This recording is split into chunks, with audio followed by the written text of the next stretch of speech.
Opportunity for our team to play a big game, Battle of Ohio. We wasn't able to get it done. I did see some improvements in some areas, some things that we got to get shored back up again. But again, I think our team fought extremely hard. We just wasn't able to make enough plays, and a lot of that credit goes to Cincinnati. I thought they played well, and then, like I said, I think we played well in spurts.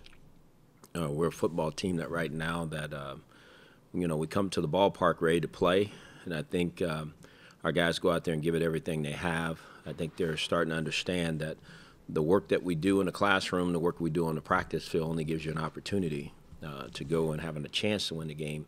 Then you got to go make the plays to go win the game, and so we're going to continue to work at it. I love the spirit of the group, the grit of the group, the resiliency of the group. This group will keep working. They'll stay together. They'll fight. There's no question about that. But we want to win. That's the goal. There's nothing else. I've said that since I became the head coach here. Unfortunate, the record doesn't show that, but we'll continue to work towards that. As far as injuries concerned, there are none. There's nothing to report, nothing new. So we came out of the game fairly healthy, which I think is important as we get ready to head to L.A. to go play the Chargers. So we got a big week ahead of us. We'll travel out a day earlier than normal than what we've done in the past. So we'll leave out on Friday, get there a little earlier, get a chance to understand the time difference and all that, and get ready to play a big game. Was that a significant step for Deshaun yesterday? I think so. Because I think he bounced back from a game that he didn't play as well the week before, and that's what you look for. Can you go in on the road and play better? That last game was here at home against a good defense. I think Cincinnati does have a good defense, and so I think he went out and protected the ball and put us in situations where we had a chance to make some plays and did some good things. After you spoke yesterday, then he said something to the effect that we're done with small wins now. Mm-hmm. That it's about just winning a game. Mm-hmm. Is that what you want to hear from him right now? Oh, no question. I think what he's saying in his own way is the improvement that he needs to make. He's probably fed up with trying to hear about it. He's just got to do it, week in and week out, and you guys are going to keep asking, and he understands that. But I think he understands that we're all trying to win, and he's a big part of that. He's got to continue to do his part. So if we're not talking as much about him and talking about some other things, that means he's doing what he needs to do. So I think that's where he was coming from. I'm not trying to answer for him, but I think that's what that was. What are your plans this week for Josh Gordon? Is there any reason to make the move now, or will you wait? No, we'll probably wait a little bit, but I don't think there's any reason just to do it today. But my plans for him, oh boy, let me tell you, I got big plans for him. I plan for him to play and play as much as he can handle. I think he's a very talented player, and needs to play, needs to get out there and play. But again, we got to see where he is and make sure how much can he handle, how much can he do. Going back to Deshaun, he connected on some deep balls yesterday. He had the one deep drop. Did you see growth in that area? Oh, yeah. Yeah, I just there's more touch on the ball. I never forget I was standing behind him in practice probably about 2.5 weeks ago. And because he has a very strong arm. And I told him, I said, Deshaun, let's just lay the ball. Let's throw the ball with more touch. And I see him doing that more. The pass to Duke, the touchdown against Jacksonville. That ball was a touch ball. The throw to Corey yesterday, which was outstanding down the right sideline because there was pressure coming at him, and he threw that ball with touch. I think he's starting the ball to Seth DeVal was thrown with touch. So I think he's starting to understand everything doesn't have to be muscled.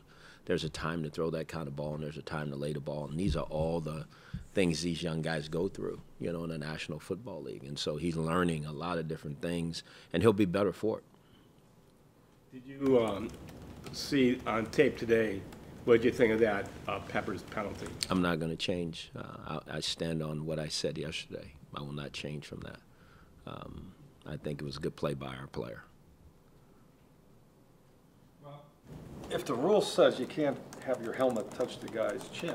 I can't. I think that's hard for a player to control. I do when a guy hits him below the chin, in the chest. The other player then should have something to do with that. Like I said yesterday, I think the torque of the hit that guy's head goes down, it ends up on top of his helmet. I don't think that, I mean, that's why I said yesterday, our players not targeting this young man's head or his face mask or any of that.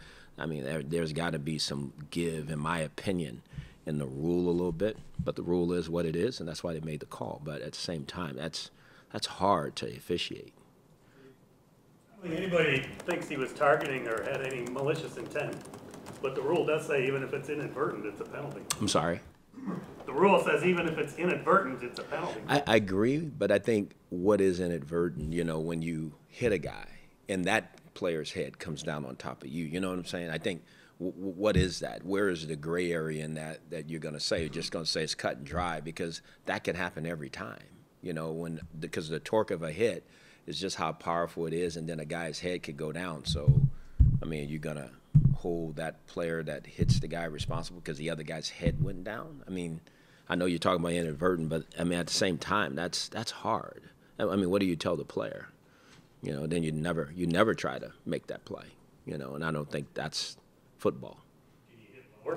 Could he hit him at the waist? Oh, yeah, I mean, just like Jabril said, I could have targeted the guy a little bit lower, but I think when you're running full speed like that and you're trying to measure and the ball, I mean, it's bang, bang. The ball gets there, you get there, you're trying to be lower.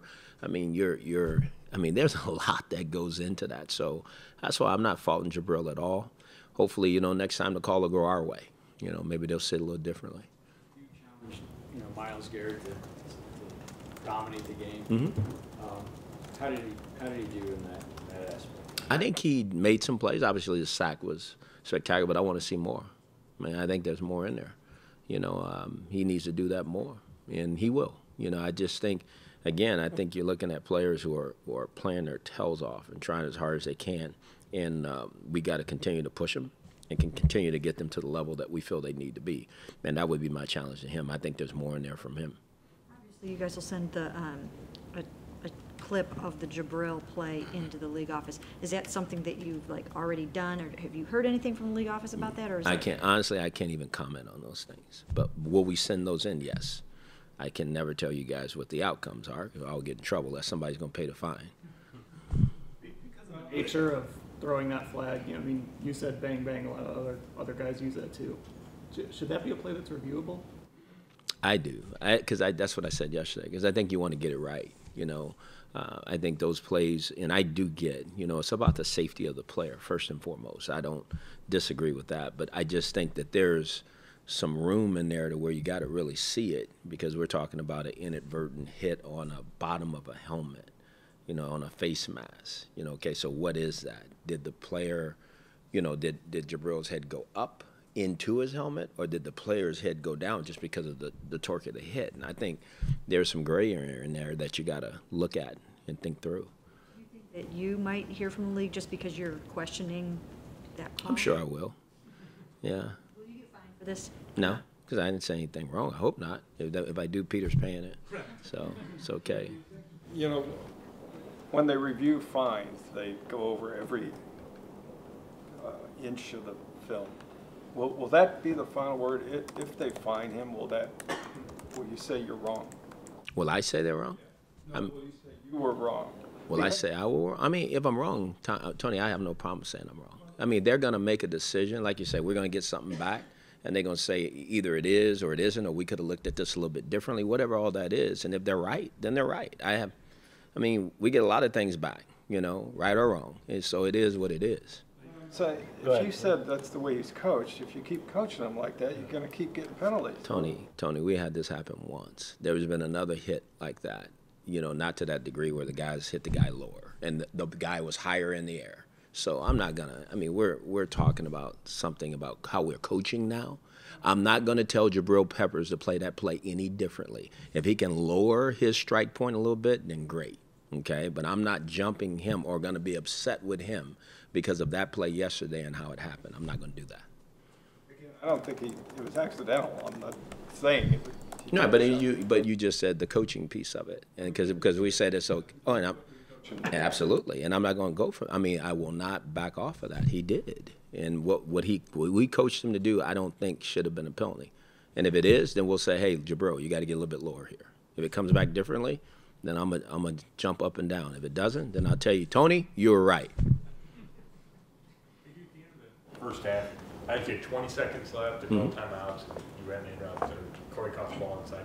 Were you hoping to get one more playoff No. before the field goal? I wasn't taking that chance no more. No. No. I already been down that road. So, no, we wasn't. We threw one towards the end zone. I think the play earlier, the ball went over Rashard's head. We came back, and we thought maybe we'd get a catch-and-run situation, but knew we had time to spike the ball and kick. That's what it was. A couple of shots in the end zone there. I mean, you see teams around the league all the time with 20 seconds. We're not equipped that way. Okay. You know, Zane Gonzalez obviously continues to struggle. I mean, you guys need to win a football game. Do you ever think that, I mean, this could come down to a game-winning kick sometime? Are you comfortable with him? Do you feel like you can go through these next 5 games with him as your kicker? We're going to keep working him. You know, he bounced back. I mean, obviously, he missed the first one, you know, and I had a conversation with him, and, you know, he made the next one. So that was improvement. You know, is it unsettling to have that happen? Yes, it is. But at the same time, you know, he did respond. And you know, we're going to look at all of it here during this week. And if we make a decision as an organization, we need to look someplace else, then we will. But I thought, you know, after that, he settled down, made the kicks that he needed to make. Have teams figured out what you're doing to help Spencer Drain go, and then countering that? Because it looked like he had a tougher time yesterday than earlier. Yeah, teams are absolutely. I mean, when you want to chip and help, they make sure the back can't do that.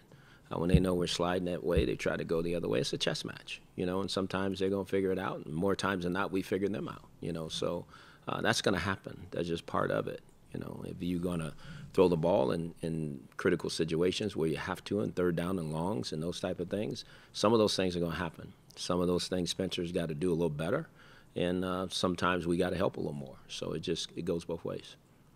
You mentioned the 3rd and 1 call. I think it was in the 3rd quarter yesterday. What happened on that play? We got beat. You know, it was max protection. Guy spun out, made a play. You know, Geno Atkins spun out, and he won that battle. It's unfortunate. You know, we had a guy in the middle of the field that's wide open, you know, but, yeah, those things happen. They beat us. You know, it's just that simple. They won that one. And how much do you think not having Emmanuel affected the run defense?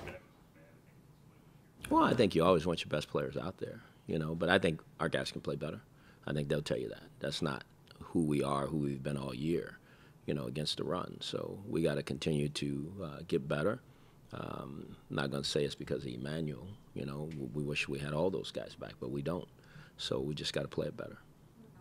Deshaun reporting his concussion symptoms in the middle of the game. Are you happy that you've got guys like Deshaun and Miles that are willing to step up and do that? Yeah, I mean, because sometimes I think that's important. I think if a guy is really concerned about that, I think it's good that they are willing to get to our medical staff and let them know, because most times guys won't do that. I think it's understandable in the league now what CT is and how we're trying to help that situation with our players and have it be more of a safe environment for our guys. So I have no problem with that. I know you guys are motivated every week to win, but is there anything to Gordon coming back giving you guys energy? Or I'm sorry. Is there anything to Gordon's return giving the team energy, energizing guys? Gives me energy, yeah, which means I'm going to give them energy, which means they'll have energy. Yes, I mean, Josh is a good player. You know, again, I don't want to make it more than what it is because he hadn't played for me really other than the preseason game. So hopefully Josh should come back and bring a different spirit to our offensive football team and the football team, and he can make some plays. And if he does that, then he'll be doing just what we need him to do. And but I think the players have seen him out there and they've seen what he can do. I think they're excited about him playing and about playing with him. So that within itself will bring something to this football team. You expect the Chargers to be extra fired up since you're the team that since you guys beat them last year for your only win? Oh, heck yeah. I mean, they are fighting for something. You know, just like I said yesterday, Cincinnati's fighting for something. These guys are still in a playoff hunt, so we're going to get their best shot. You know, they're going to line up and defend their turf, you know, and I expect them to do that. You, Christian Kurtzy, after the game was very supportive of you in the middle of an 0-11 season. What does that kind of mean to hear guys talk like that? Honestly, I love all our guys, but again, this is not about me. I know I'm the leader of this deal, and the record is what it is. So I get all that. To me, I'm more concerned about them. This is not about me. I'm not worried about Hue Jackson, and they shouldn't be. What they should be worried about is just, again, working their tails off each and every day, being the best they can be, and getting ready to go win a game. But do I appreciate it? Yes. It just confirms what we're trying to do here. I try to create the right environments for our players to be the best they can be. I think they know that. I'm very honest with them, very upfront with them. I don't sugarcoat it because I don't think you can. But I don't want any of those guys to feel like they need to be concerned about me and about the record, because I'm more worried about them, this building, my coaching staff and their families and all that. The rest of it, I don't worry about.